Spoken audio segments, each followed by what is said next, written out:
Hey there, this is Jeremy at Matrix Integrated in Bend, Oregon. Today we're showing a 2020 Sprinter 4-wheel drive. We're doing the ACGB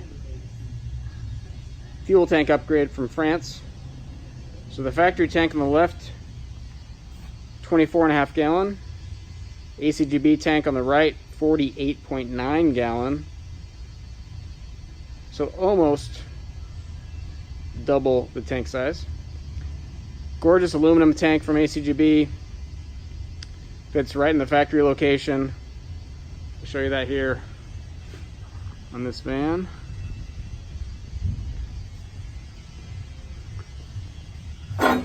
Factory tank sits right there. What ACGB does is they move the new tank all the way to the driver's side outboard body seam. So from here all the way there. And so that's how they are able to almost double the size. So pretty straightforward install. Again, we'll show you here once we're done what it looks like in the van. But you can see how much extra fuel volume you're going to gain,